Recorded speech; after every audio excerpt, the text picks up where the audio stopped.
Why did you start Winthrow? And I guess more importantly, a piece of gear to Seattle in particular need Winthrow? Oh, I don't know if there's a specific piece of, my background individually has been both in like outdoor and fashion retail, respectively, for a pretty considerable amount of time. I, was for fashion stuff in grad school, but I've also then grew up on the West Coast, family of endurance athletes. I myself have been an endurance athlete for a good chunk of my life. And then, of course, 2016, Satisfied, Distribution are in the scene. I was familiar with more historical brands like Cloudrose and whatnot, just having an idea around these things.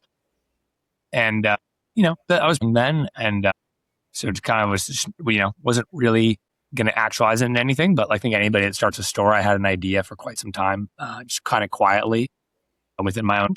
And then, it all happened quite fast, honestly, around 2020, late 2022, I'd say. I had the idea and I, had moved back to Seattle after being in grad school in New York.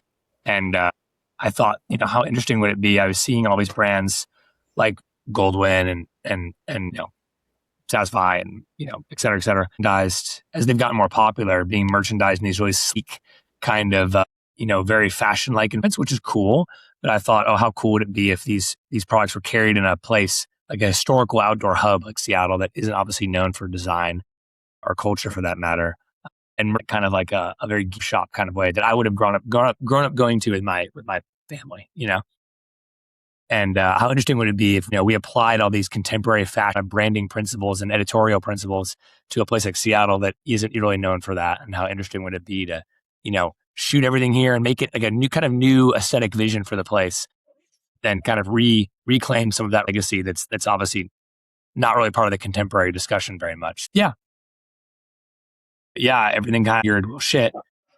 If all else fails with all this stuff, at least I'm in Seattle and people will still want the food and the fuel and the replacement tent stakes. But it turns out everyone loves the clothes, so it worked out nicely. Yeah.